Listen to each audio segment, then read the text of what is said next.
मुद्रास्फीति या इन्फ्लेशन किसे कहते हैं, ये बहुत ही पॉपुलर शब्द है। मुद्रास्फीति या इन्फ्लेशन, इसको महंगाई भी कहते हैं साधारण बोलचाल की भाषा में। महंगाई महंगाई भी कहते हैं। तो ये क्या होता है, मुद्रास्फीति क्या होता है? इकोनॉमिक्स की भाषा में मुद्रास्फीति बार बार शब्द आता है इकोनॉमिक्स में, तो इसको आज हम डिटेल में समझेंगे। इसके अंतर्गत अर्थ एवं परिभाषा इसका क्या है, मुद्रास्फीति की दर को कैसे हम मापते हैं या गवर्नमेंट कैसे मुद्रास्फीति की दर को मेजर करवाती है, मुद्रास्फीति के प्रकार, टाइप्स ऑफ इन्फ्लेशन, कितने प्रकार के होते हैं मुद्रास्फीति, मुद्रास्फीति के कारण, कौन कौन से कारण है जिसके कारण मुद्रास्फीति होती है, मुद्रास्फीति के आर्थिक प्रभाव अर्थव्यवस्था पे किस पर इसका प्रभाव पड़ता है और किस तरह का प्रभाव पड़ता है, इसको देखेंगे। मुद्रास्फीति के नियंत्रण के उपाय, measures to control of inflation, कैसे मुद्रास्फीति को नियंत्रित किया जा सकता है या गवर्नमेंट कैसे करती है, उस संबंध में भी इसमें हम डिस्कस करेंगे। तो शुरू करते हैं मुद्रास्फीति। अर्थ एवं परिभाषा, बहुत ही आसान इसका मीनिंग है, आशय है। मुद्रास्फीति सीधे संबंधित है वस्तुओं के कीमतों में वृद्धि से। Price of goods and services जब बढ़ते हैं, इंक्रीज होते हैं, तो उसको हम कहते हैं मुद्रास्फीति या महंगाई। मुद्रास्फीति या महंगाई, यहां लिखा भी है, मुद्रास्फीति या महंगाई से तात्पर्य उपभोक्ता वस्तुओं और सेवाओं के मूल्य में वृद्धि होना। जब उपभोक्ता वस्तुओं और सेवाओं की कीमतों में स्थायी या अस्थायी वृद्धि हो तो उसे मुद्रास्फीति या महंगाई कहा जाता है। इन्फ्लेशन को अर्थशास्त्र की भाषा में मुद्रास्फीति के नाम से जानते हैं, लेकिन सरल शब्दों में इसका अर्थ होता है महंगाई। तो महंगाई या मुद्रास्फीति अर्थात वस्तुओं और सेवाओं की कीमतों में वृद्धि से है। एक लतीफा है कि जब एक व्यक्ति शहर में जा रहा था तो गांव में घर वालों ने उसे समझाया कि वहां पे सावधानी से रहना, वहां पे हर सामान का दाम डबल बताते हैं, कीमत डबल बताते हैं। तो वह व्यक्ति समझ गया, वो गया शहर में। बारिश संयोग से होने लगी, वह एक छाता की दुकान पे गया और उसने पूछा छाते का कीमत क्या है। दुकानदार ने कहा कि 200 रुपए में मिलेगा। उस व्यक्ति ने कहा कि नहीं, 100 रुपए में दे दो। दुकानदार ने कहा कि चलो ठीक है, 100 रुपए में ले जाओ। उस व्यक्ति को लगा कि अभी भी मुझे लग रहा है कि ठग रहा है। उसने कहा कि नहीं, 50 में। दुकानदार ने कहा कि चलो भाई 50 में ही ले जाओ। उसने कहा कि नहीं, 25 में। दुकानदार ने कहा कि चलो सुबह सुबह का टाइम है, पहले ग्राहक हो और बोहनी का टाइम है, चलो तुम 25 में ही ले जाओ। उसने कहा कि नहीं, 25 में नहीं, मुझे आप 12 रुपए में दे दो, 12.5 रुपए में। दुकानदार ने कहा कि ऐसा करो, तुम फ्री में ले जाओ। अभी मेरे पास कोई ग्राहक नहीं आया है, पहले ग्राहक हो और मैं नहीं चाहता हूं कि तुम खाली हाथ जाओ, तुम ये छाता फ्री में ले जाओ। उस व्यक्ति ने कहा कि अच्छा, बेवकूफ समझा है क्या, मुझे 2 चाहिए फ्री में। तो ऐसा भी नहीं होना चाहिए, ये वाली भी महंगाई नहीं है। मुद्रास्फीति या इन्फ्लेशन का अर्थ है वस्तुओं एवं सेवाओं की कीमतों में वृद्धि। वस्तुओं की कीमतों में वृद्धि होने पर मुद्रास्फीति कहलाती है, महंगाई कहलाती है।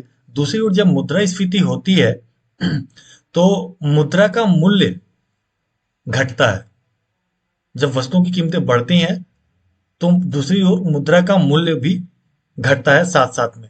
जितनी तेजी से वस्तुओं की कीमतें बढ़ेंगी उतनी तेजी से मुद्रा का मूल्य घटेगा।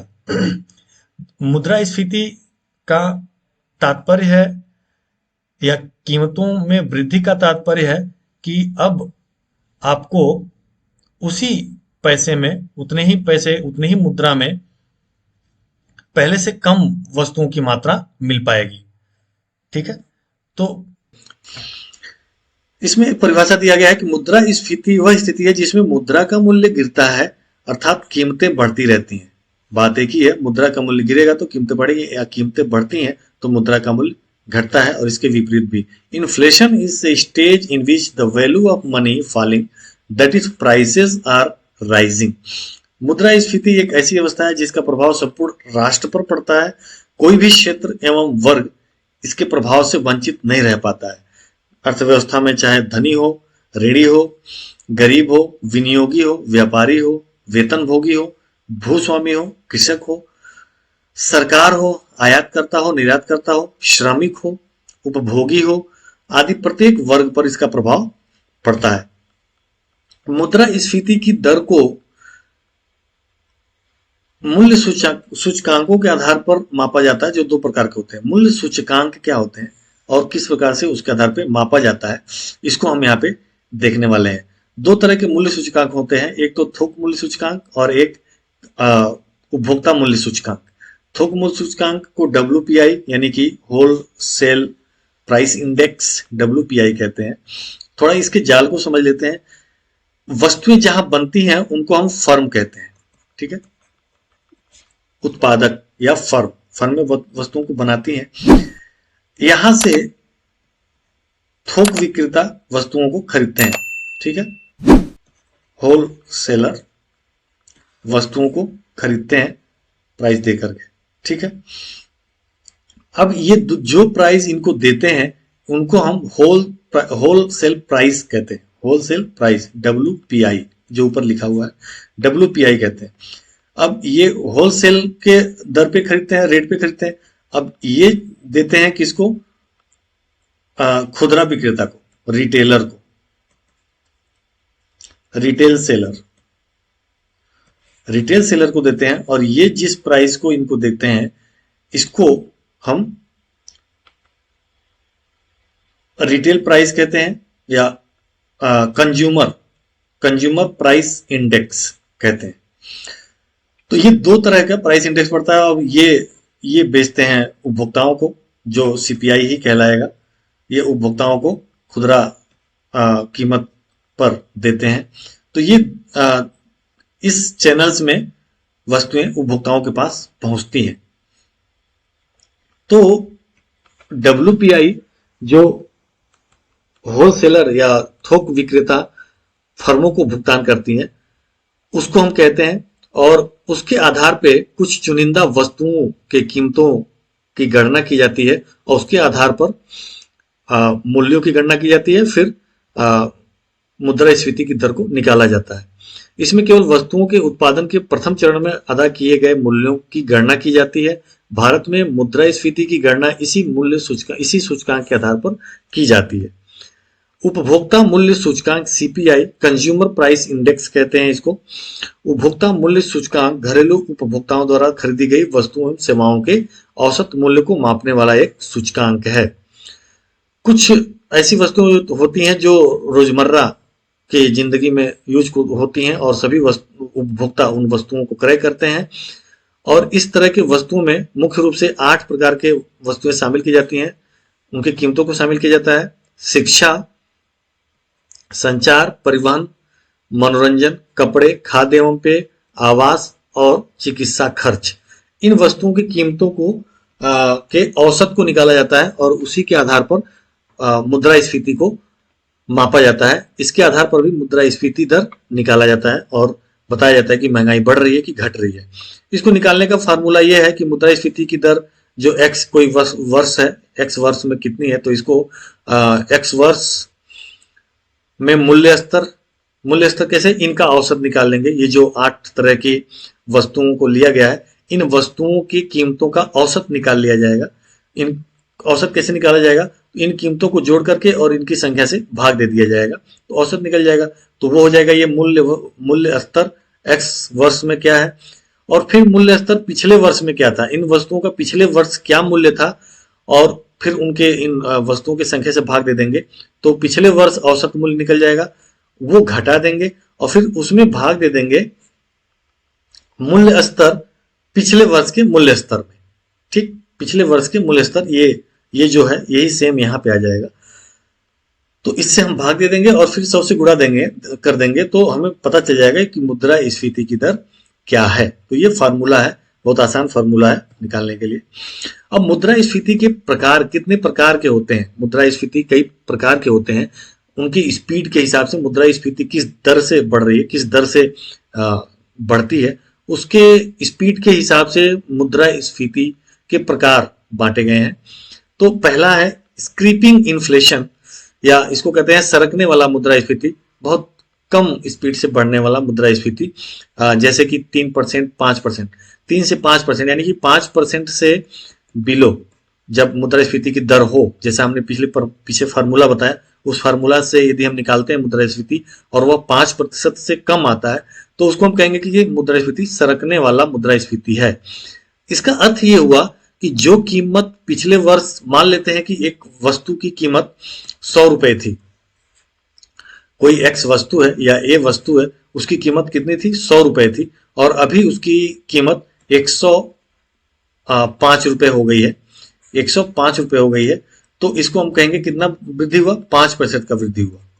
ठीक है, तो इसका अर्थ हुआ कि पिछले वर्ष जिस वस्तु की कीमत 100 रुपया था, इस वर्ष वो 105 में बिक रही है। ए वस्तु की कीमत अब 105 में बिक रही है, तो मुद्रास्फीति की दर 5% है। ठीक है, इसको हम रेखा चित्र में भी यहाँ पे दिखा सकते हैं। स्क्रीपिंग या रेंगती या सरकती हुई मुद्रास्फीति बहुत कम दर से, इस वाई अक्ष पे हम प्रतिशत वृद्धि दर, मूल्य स्तर के प्रतिशत वृद्धि दर को दिखाए हैं, और ये एक्स अक्ष पे, नीचे एक्स अक्ष पे वर्ष दिखाए हैं, पहले वर्ष, दूसरे वर्ष, तीसरे वर्ष, चौथे वर्ष, इस प्रकार से निकाले हैं। तो ये इसका ग्राफ का जो रेखा है वो बहुत नीचे जो दिखा रहा है कि बहुत धीरे धीरे बढ़े, पहले वर्ष में इतनी ही बढ़ रही, दूसरे वर्ष में बहुत थोड़ा सा, तीसरे वर्ष भी बहुत थोड़ा, यानी कि बहुत धीरे धीरे इसकी 2 से 3% या ज्यादा से ज्यादा 5% की दर से बढ़ रही है। वॉकिंग, टहलने वाली मुद्रास्फीति की दर 5% से ऊपर होती है, 7 से 10% मानी जाती है, यानी कि जो वस्तु ए 100 रुपये मिलता था, अब ये इस वर्ष 110 रुपये मिल रहा है। ठीक है, तो इस दर से बढ़ रही है। इसे वॉकिंग इन्फ्लेशन कहते हैं, ये टहलते हुए मुद्रास्फीति कहते हैं। ये चलती या टहलती मुद्रास्फीति, वॉकिंग, ये थोड़ा ज्यादा स्पीड में होती है, इसलिए ये ऊपर दिखाया गया है। ये थोड़ा ज्यादा तेज बढ़ रही है, पहले वर्ष में ज्यादा बढ़ेगी, दूसरे वर्ष में और ज्यादा बढ़ेगी, तीसरे वर्ष में थोड़ा और बढ़ेगी कीमत। तो ये थोड़ा रेंगती मुद्रास्फीति से ज्यादा स्पीड में इसकी स्पीड होती है। नेक्स्ट है, चौथा है एक रनिंग इन्फ्लेशन, दौड़ने वाला मुद्रास्फीति। इसकी दर 10 से 20% होती है, 20% तक बढ़ती है, यानी कि 100 रुपए में जो वस्तु मिलती थी पिछले साल, अब 120 में मिल रही है। तो ये थोड़ा और ज्यादा इसकी स्पीड होती है, और ये हर साल, एक साल में 20% की दर से बढ़ जाती है। और ये और खतरनाक तरीके से दिखाया गया है कैसे ये तेजी से ऊपर उठता हुआ जा रहा है, हर साल बहुत तेजी से इसके दाम बढ़ रहे हैं। ये बहुत ही खतरनाक माना जाता है अर्थव्यवस्था के लिए। नेक्स्ट है जंपिंग इन्फ्लेशन, या कूदने वाला, जंप करता हुआ इन्फ्लेशन। ये अर्थव्यवस्था के लिए बहुत ही हानिकारक होता है, और ये 100%, 200% तक बढ़ सकता है, यानी कि डबल ट्रिपल हो सकता है। जो 100 रुपए में मिल रहा था वस्तु, वह एक ही साल बाद 200 या 300 रुपए में मिलने लगे। ठीक है, तो इसको हम कहते हैं जंप करने वाला, कूदने वाला स्थिति। ये इसीलिए ये बहुत ही स्ट्रेट लाइन ऊपर की तरफ बहुत तेजी से जंप कर रहा है, जो ये दिखा रहा है कि एक ही 2 साल में डबल या ट्रिपल दाम हो जा रहा है उस वस्तु का। तो ये 4 तरह के मुद्रास्फीति थे, जो जिसको हमने मुद्रास्फीति की दर को हमने 4 वर्गों में बांट दिया, उसके बढ़ने की स्पीड के हिसाब से। तो ये बहुत ही जरूरी और बहुत ही इंपॉर्टेंट है मुद्रास्फीति के प्रकार। अब इस मुद्रास्फीति के कारण क्या है? कॉजेज ऑफ इन्फ्लेशन, मुद्रास्फीति के कारण क्या होते हैं, किन कारणों से मुद्रास्फीति आता है, होता है, इसके पीछे मुख्य वजहें क्या है? क्योंकि मुद्रास्फीति 2-3% तक ही अच्छा माना जाता है किसी अर्थव्यवस्था के लिए। यदि ज्यादा है, 5% से ज्यादा है, 5% या उससे ज्यादा जा रहा है, तो वो अर्थव्यवस्था के लिए अच्छा नहीं माना जाता है। तो मुद्रास्फीति के कारणों को मुख्य रूप से 3 श्रेणियों में, व्यापक श्रेणियों में बांटा गया है। एक पहला श्रेणी है मांग प्रेरित श्रेणी, मांग प्रेरित मुद्रास्फीति, प्रेरित मुद्रास्फीति, demand pull theory, demand pull inflation, demand pull inflation. और दूसरा है लागत प्रेरित सॉरी लागत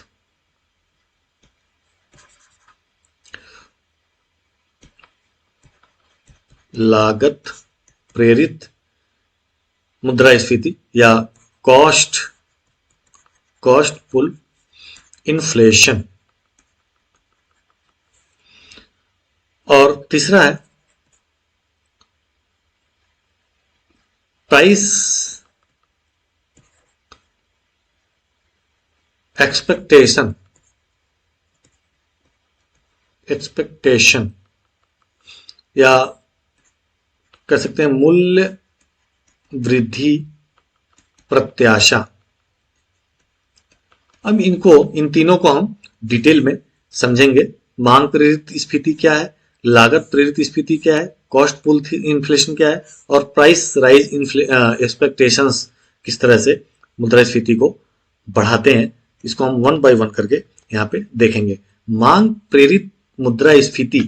मांग प्रेरित मुद्रास्फीति जैसा कि शब्द से ही स्पष्ट है कि जब मांग में वृद्धि हो जाती है, वस्तुओं एवं सेवाओं की मांग बढ़ जाती है, तो ऐसी स्थिति में पूर्ति वही रहती है लेकिन उसकी मांग बढ़ जाए, तो ये अर्थशास्त्र का बहुत ही बेसिक सिद्धांत है कि जैसे ही किसी वस्तु या सेवा की मांग ज्यादा हो जाती है, उसकी पूर्ति स्थिर रहती है, तो निश्चित रूप से वह कीमतों को सीधे सीधे बढ़ा देती है। और कीमतों को जब बढ़ा देती है तो ऐसी स्थिति में मुद्रास्फीति स्टार्ट हो जाता है। इसी के बारे में यहाँ पे लिखा हुआ है, चित्र में यहाँ समझाया गया है। ये एग्रीगेट सप्लाई है, ये माइक्रो समष्टि अर्थशास्त्र के संबंध में समझाया जा रहा है। तो एग्रीगेट सप्लाई है, समग्र पूर्ति है वस्तुओं एवं सेवाओं की। प्रारंभ में एडी समग्र मांग, समग्र पूर्ति और समग्र मांग इस ई बिंदु पर एक दूसरे को कट करते हैं, जहां पर demand AD equal to S है, सप्लाई है, इक्विलिब्रियम ई पे निर्धारित होगा और कीमत निश्चित होगा P1 पे, और OY1 वस्तुओं का उत्पादन होगा, मांग और पूर्ति होगी।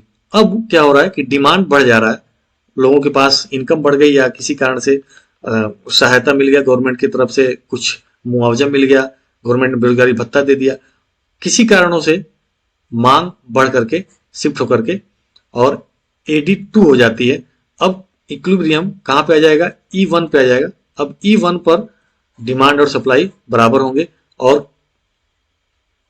कीमत बढ़ने के मांग बढ़ने के कारण कीमत बढ़ करके OP2 हो जाएगा और पूर्ति यानी कि रियल उत्पादन या उसको कहते हैं आय बढ़ करके OI2 हो जाएगा। तो ये जो कीमत बढ़ जा रही है वो किसी कारण बढ़ रही है, डिमांड के कारण, मांग बढ़ने के कारण। लोगों के पास कुछ पैसे आ गए या अनायास लोगों ने ज्यादा उपभोग करना शुरू कर दिया, जिसके कारण से कीमत बढ़ करके OP1 से OP2 हो गया। इसको हम कहते हैं डिमांड पुल इन्फ्लेशन, यानी कि मांग के बढ़ने के कारण जो कीमतों में वृद्धि होती है उसे मांग प्रेरित मुद्रास्फीति कहेंगे। नेक्स्ट है लागत प्रेरित मुद्रास्फीति।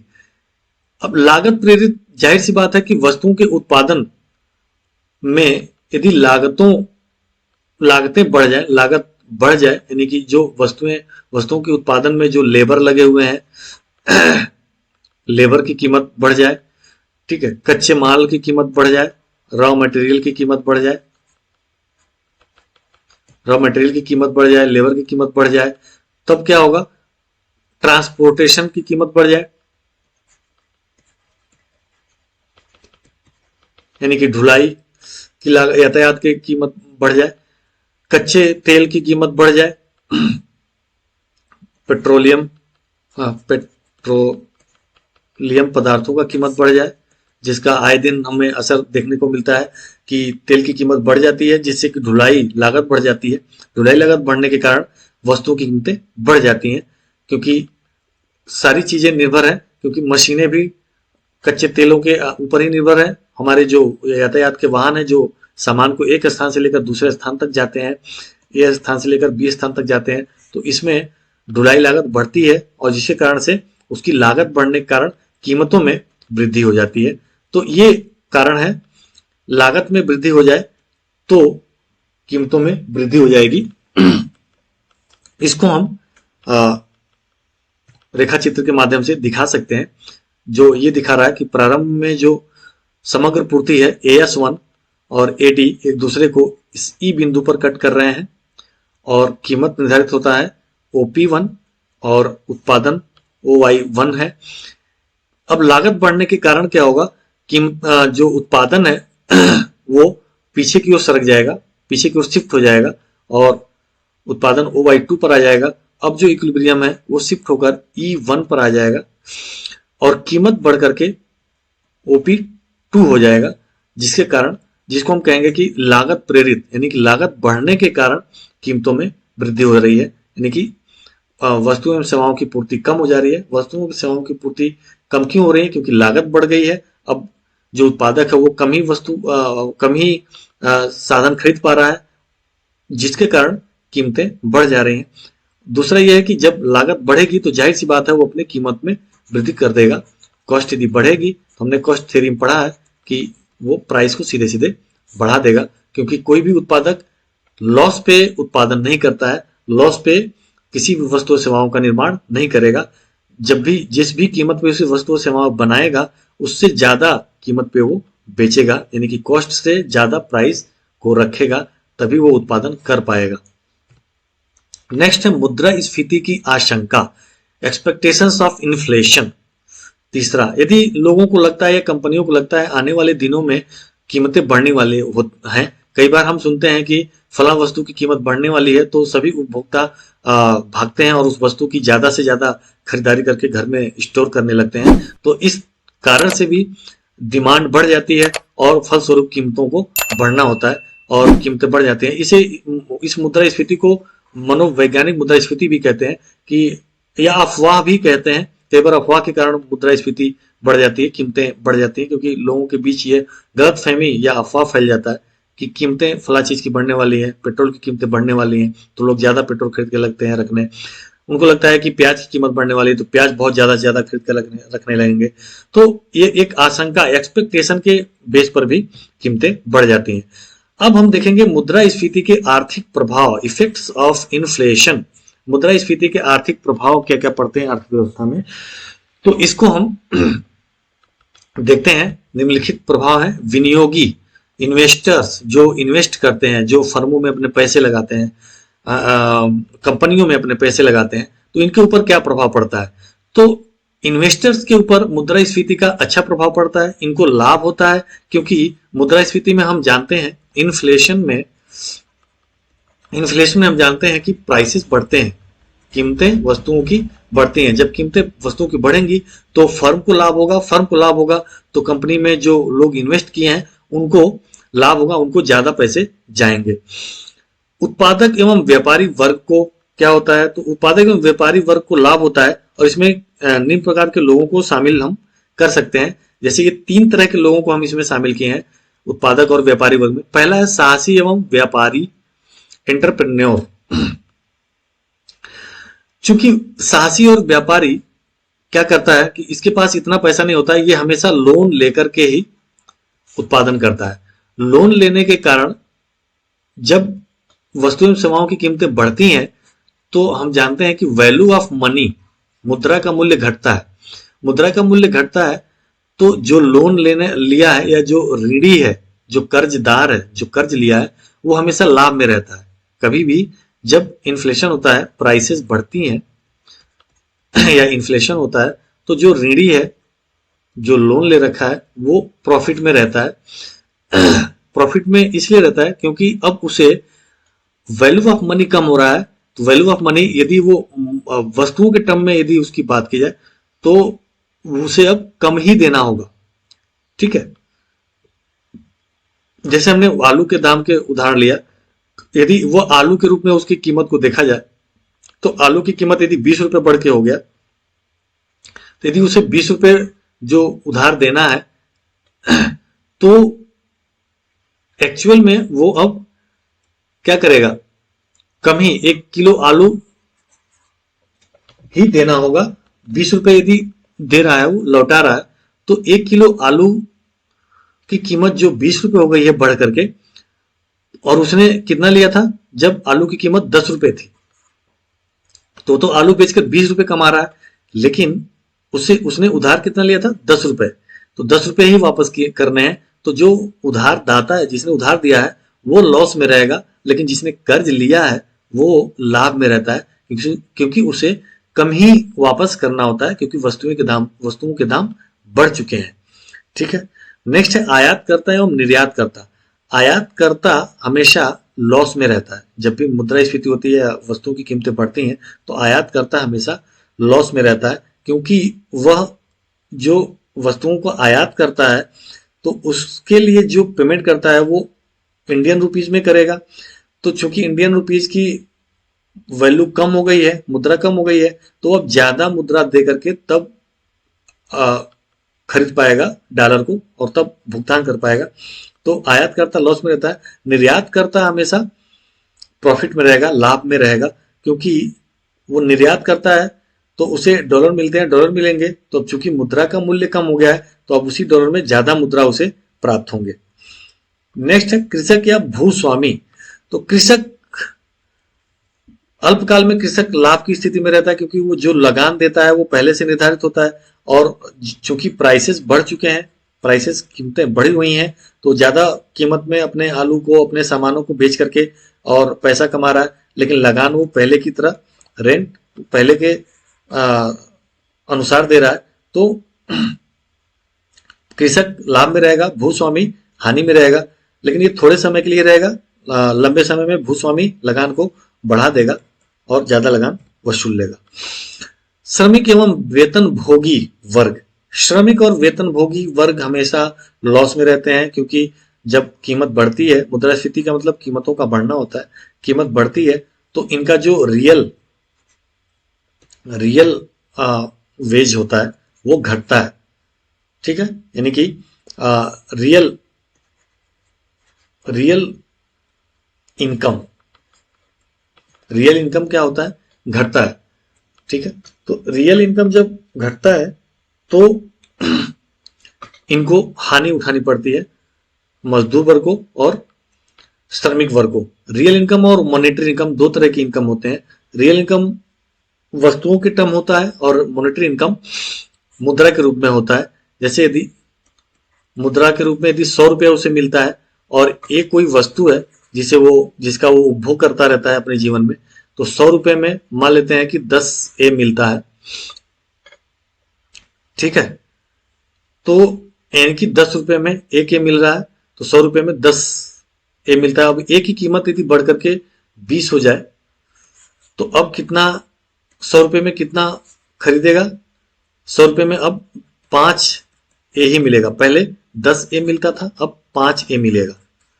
ठीक है, तो ये वस्तु के रूप में हो गया। इसको कहते हैं हम रियल इनकम कहते हैं कि अब चूंकि कीमतें बढ़ रही हैं, 200 रुपए हो गई, तो उसकी रियल इनकम कम हो गई।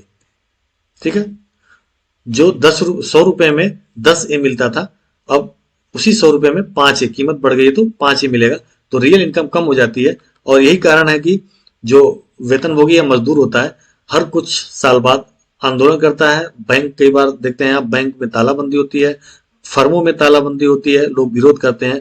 क्यों? क्योंकि उनकी वास्तविक आय कम हो गई है। क्यों? क्योंकि कीमत बढ़ गई है। कीमत बढ़ती है तो वास्तविक आय कम होती है, और इस कारण से वो अपने इनकम को बढ़ाना चाहते हैं। अब जैसे पुराने वाले वास्तविक आय पे आना है, उसे 10 ए पे आना है, तो उसके इनकम को 200 रुपए तक बढ़ाना होगा। जब 200 रुपए हो जाएगा तो अब 20 रुपए जो कीमत बढ़ के हो गई है, 20 रुपए वो अब 10 ए क्रय कर सकता है।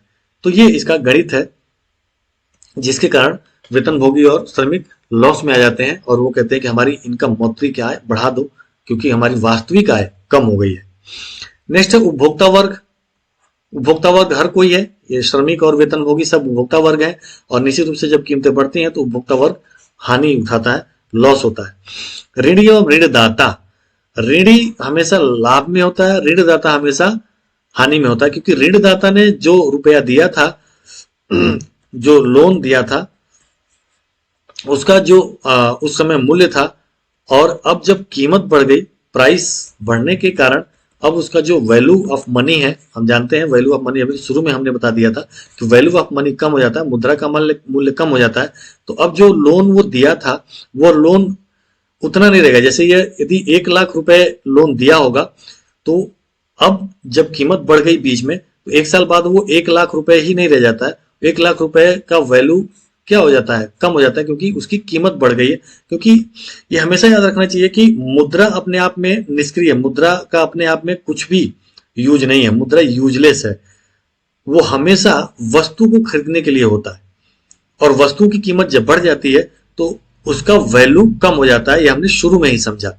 तो इसलिए जो लोन लिया हुआ है, जो डेबिटर है, बोरोवर है या डेबिटर है, वो क्या होता है, प्रॉफिट में होता है। ठीक है, जो ऋण ऋण ऋणी है, ऋणी वर्ग है, जो उधार करता है, उधार लिया हुआ है, वो प्रॉफिट में रहता है। और जो लेंडर है, लेंडर जो उधार दे रहा है, वो हमेशा घाटे में रहता है, लॉस में रहता है। ये हमेशा याद रखना चाहिए, क्योंकि वो जो लोन देता है, प्राइस बढ़ने के कारण उसका वैल्यू ऑफ मनी कम हो जाता है, और इसलिए वो कम प्राप्त करता है। सरकार एवं करदाताओं पर प्रभाव। सरकार पर प्रभाव क्या पड़ता है? सरकार का काम क्या होता है? टैक्स लगाना और खर्च करना। किस पे खर्च करना? सड़क बनाना, बिजली बनाना, किसी को सहायता देना। तो टैक्स जो लगाता है, तो उसे टैक्स मुद्रा के रूप में प्राप्त होता है, और सरकार के पास जो मुद्रा आता है, कीमत बढ़ने के कारण वो अपेक्षाकृत कम टैक्स आने लगता है। तो वास्तविक रूप में कम टैक्स आता है, और सरकार के खर्चे चूंकि बढ़ते ही रहते हैं, तो इसलिए सरकार लॉस में जाती है, और यही कारण है कि वो हर साल टैक्स को बढ़ाती है। और करदाता जो होता है वो लाभ में होता है, क्योंकि टैक्स देता है और वैल्यू ऑफ मनी कम होने के कारण, क्योंकि कीमत बढ़ जाती है, प्राइस बढ़ जाती है, तो वैल्यू ऑफ मनी कम होने के कारण करदाता लाभ की स्थिति में होता है। लेकिन ये ज्यादा दिन तक नहीं चलता है, जल्दी ही सरकार टैक्स को बढ़ा देती है, क्योंकि उसके खर्चे बढ़ते रहते हैं।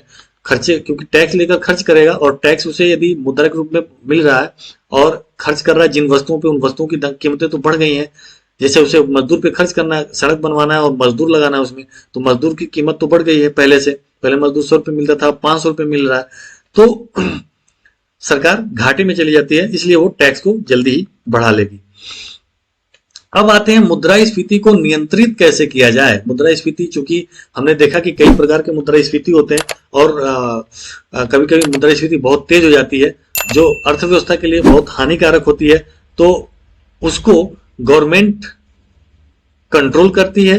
नियंत्रित करने के लिए कई कदम उठाती, कई प्रकार के उसके पास उपाय हैं जो उपाय करती है, जिसमें पहला सबसे उपाय है मौद्रिक उपाय, जिसमें आरबीआई शामिल होता है। आरबीआई के पास कई यंत्र होते हैं, और सरकार मिल करके दोनों मुद्रास्फीति को, कीमतों को या महंगाई को नियंत्रित करने की कोशिशें करती हैं। राजकोषीय उपाय जो गवर्नमेंट करती है, टैक्स। राजकोषीय उपाय में हमेशा याद रखना चाहिए टैक्स और एक्सपेंडिचर, व्यय। एक्सपेंडिचर क्या है? एक्सपेंडिचर जो गवर्नमेंट खर्च करती है, टैक्स लगाती है और खर्च करती है, ये दो इंपॉर्टेंट टूल उसके पास रहते हैं। और अन्य मेजर, अदर मेजर्स क्या है, वो हम देखेंगे कि करके।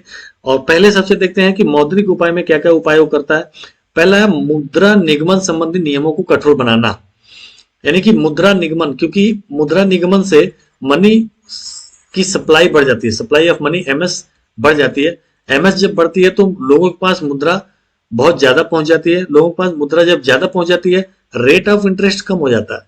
हमने देखा है जब हम इंटरेस्ट पढ़ रहे थे, और इंटरेस्ट में विभिन्न सिद्धांत, चाहे वो क्लासिकल सिद्धांत हो, चाहे वो किन्स की लिक्विडिटी प्रेफरेंस सिद्धांत हो, इनमें क्या हमने देखा, मनी सप्लाई बढ़ती है तो मुद्रा का मूल्य भी घटता है, और रेट ऑफ इंटरेस्ट घटता है। मुख्य कारण, रेट ऑफ इंटरेस्ट घटता है तो क्या होता है, खर्चे बढ़ती हैं या डिमांड बढ़ता है, और डिमांड जब बढ़ता है तो प्राइस बढ़ेगा, कीमत बढ़ेगी, जो इन्फ्लेशन को बढ़ाएगा।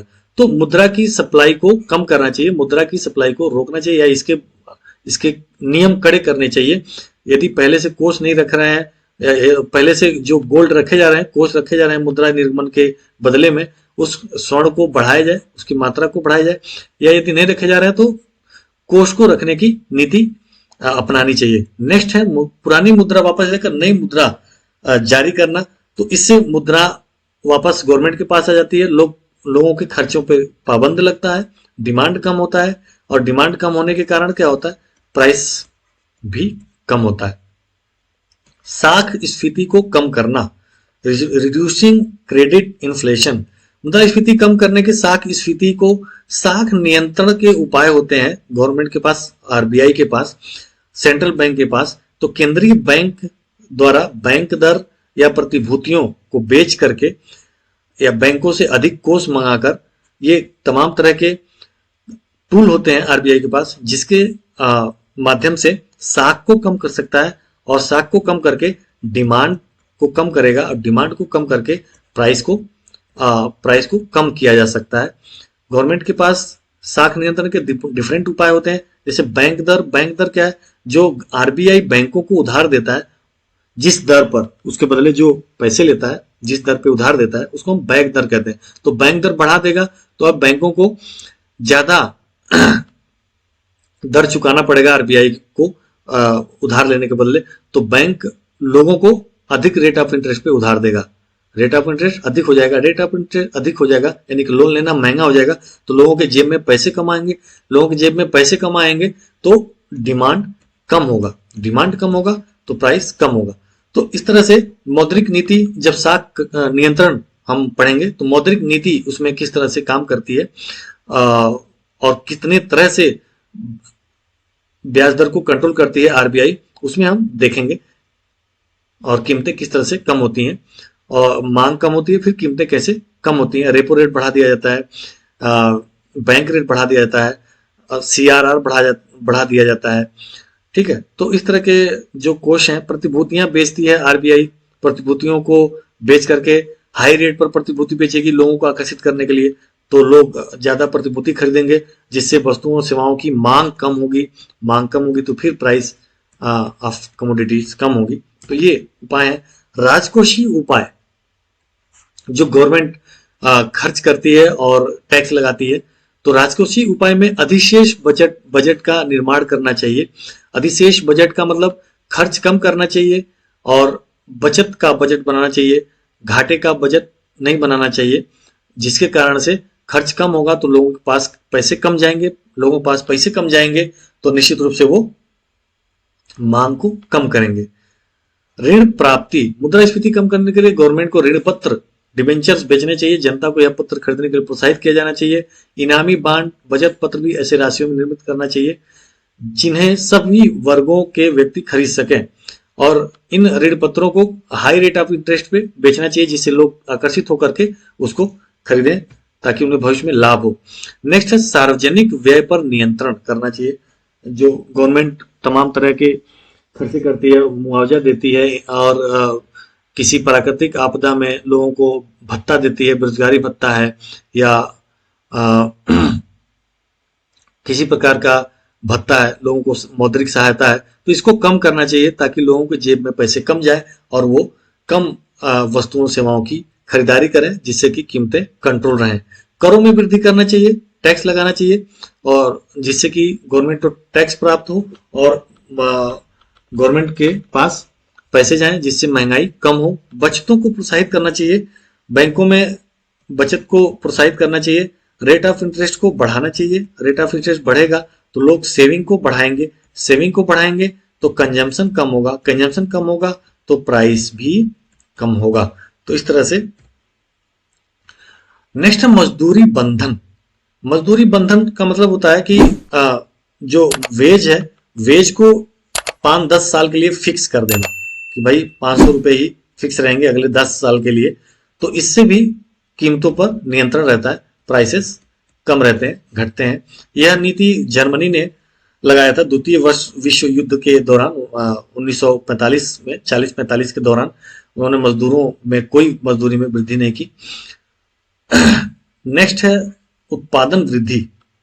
उत्पादन की वृद्धि करना सबसे अच्छा एक उपाय है, एक आइडिया है कि उत्पादन में हम वृद्धि कर दें। ये जो सप्लाई लाइन है और ये डिमांड लाइन है, सप्लाई लाइन है, ठीक है। यदि कीमत हाई हो गई है, कीमत हाई हो गई है तो सप्लाई को, उत्पादन को बढ़ा देना चाहिए। उत्पादन बढ़ेगा तो सप्लाई लाइन नीचे की ओर खिसक करके यहाँ आ जाएगा, उत्पादन OY1 हो जाएगा और इक्विलिब्रियम अब E1 पे होगा, ये E पर था। तो अब कीमत क्या हो जाएगा, कीमत यहाँ आ जाएगा, P1 कम हो जाएगा। तो उत्पादन को बढ़ा दें तो कीमत को कम किया जा सकता है। मूल्य नियंत्रण, स्फीति कम करने के वस्तु मूल्यों पर भी कड़े नियंत्रण लगाना चाहिए। सरकार को एक नियम जारी कर देना चाहिए कि फला वस्तु को इस कीमत से ज्यादा में नहीं बेचा जा सकता है। कुछ अन्य उपाय हैं, अदर मेजर्स हैं, जैसे कि मूल्य नियंत्रण एवं राशन व्यवस्था लागू करना। मुद्रास्फीति के कारण वस्तुओं तथा सेवाओं के मूल्यों में जो वृद्धि होती है उसका प्रभाव कम करने के लिए सरकार प्रायः मूल्य नियंत्रण तथा राशन व्यवस्था लागू करती है। इससे लोगों को कुछ सस्ती वस्तुएं मिलती हैं परंतु उसकी मात्रा बहुत कम होती है। तो हमें मालूम ही है कि गांव में या शहरों में राशन की दुकानों पर, सरकारी राशन की दुकानों पर कुछ कम मूल्य पर बहुत सारे तेल, दाल, चावल आदि सरकारें दी जाती हैं और वर्तमान में तो मुफ्त राशन योजना चलाया जा रहा है, लोगों को फ्री में ही राशन दिया जा रहा है। नेक्स्ट दूसरा है निश्चित आय वाले वर्ग को महंगाई भत्ता देना, जिसे डियरनेस अलाउंस कहते हैं। तो जिनकी इनकम कम है, बहुत कम उनको आय मिल रही है, तो गवर्नमेंट के द्वारा उनको कुछ महंगाई भत्ता दिया जाना चाहिए और जिससे कि उनको कुछ राहत मिल सके, लेकिन ये बहुत कम रहता है इसलिए इससे ज्यादा कोई फर्क पड़ता नहीं है। मूल्यों में सहायता, subsidy in respect of price, मूल्यों में सहायता देनी चाहिए, यानी कि उस वस्तु का जो उत्पादन हो रहा है वहीं पे उसको खरीदारी के समय ही मूल्य में सब्सिडी, उत्पादनकर्ता को सब्सिडी दे देना चाहिए ताकि वो कम मूल्य पर बेचे। जैसे जब कच्चे तेल को खरीदता है सरकार खरीदती है दूसरे देशों से, तो पहले उसमें सब्सिडी देती थी, ठीक है, उत्पादनकर्ता को ही। तो जैसे हिंदुस्तान पेट्रोलियम है, एचपी है, हिंदुस्तान पेट्रोलियम को वो सब्सिडी देती थी और जैसे हिंदुस्तान पेट्रोलियम को वो बेचने के लिए, तेल बेचने के लिए 80 रुपया प्रति लीटर, ठीक है, 80 रुपया प्रति लीटर पर लीटर पड़ता था। तो गवर्नमेंट उसको देती थी कि तुम 40 रुपए में बेचो और हम 40 रुपए प्रति लीटर तुमको सब्सिडी दे देंगे। तो ये एचपी कितने में ग्राहकों को देती थी? 40 रुपीज में, 40 रुपीज पर लीटर में ग्राहकों को देती थी और उसको सब्सिडी कहां से मिल जाती थी? 40 रुपए यहां से, गवर्नमेंट से। अब धीरे धीरे इसको सब्सिडी को हटा दिया गया और जैसे गवर्नमेंट अन्य वस्तुओं पर भी कहीं से आयात करती है और उस पर कुछ पैसे अपना लगा देती है, जिस भी कंपनी के माध्यम से वो जनता के तक पहुंचाना है, तो उसके लिए सब्सिडी गवर्नमेंट दे देती है उत्पादक को और कहती है कि तुम इसको कम रेट पे बेचना। तो ये कहते हैं इसको subsidy in respect to price. और मूल्यों में सहायता, गवर्नमेंट मूल्य में ही सहायता देती है, यानी कि जहां पे उत्पादन हो रहा है उत्पादक को ही, फर्म को ही सब्सिडी दे देती है, जिससे फर्म कम रेट पर उसको, कम प्राइस पर उसको ग्राहकों को बेचती है।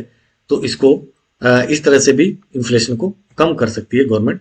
Thanks for watching.